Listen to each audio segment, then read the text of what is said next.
Good luck, triple points. Top 4 answers are on the board. And the question, sa paanong paraan ka pwedeng bumaba mula sa napakataas na building? Go.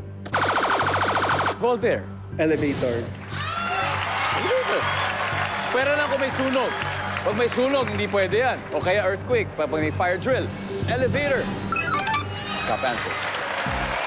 Will play. Play. Let's go play the final round. Ariela, sa paanong paraan ka pwedeng bumaba mula sa napakataas na building? Escalator. Escalator. Mahaba-habang escalator yon.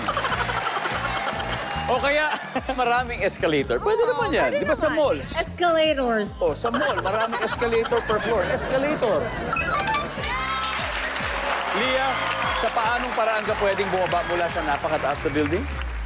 Stairs or fire exit. Siyempre, ano ba ba? Stairs. Gandang exercise din yan. Mags, sa paanong paraan ka pwedeng bumaba mula sa napakataas na building? Okay. Lubid. Gamit ang isang lubid. Lubid. Okay, lubid. Nagtatars na ako. Parang rappelling. Lubid, magra-rappel. Nandiyan ba?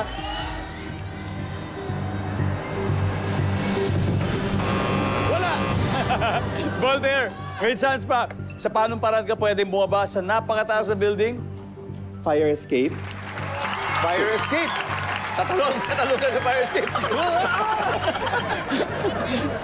Fire escape. Wala. Hadal.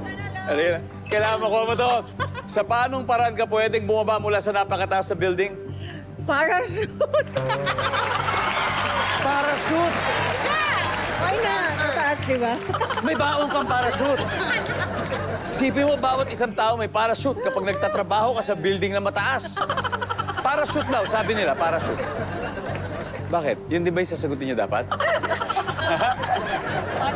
Tignan muna natin. Simple na, relax. Ang sabi po nila ay parachute for the win. Nandiyan ba yan? For the win!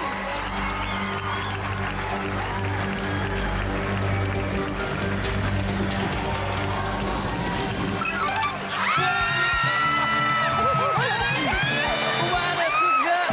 Wow! Ang ating final score, Team Universe 512, Miss Earth Queens 75. Thank you very much. Very close. That's very close, Jenny. Salamat po sila. Salamat. Palakpakan po natin sila. Mag-uwi sila ng 50,000 pesos.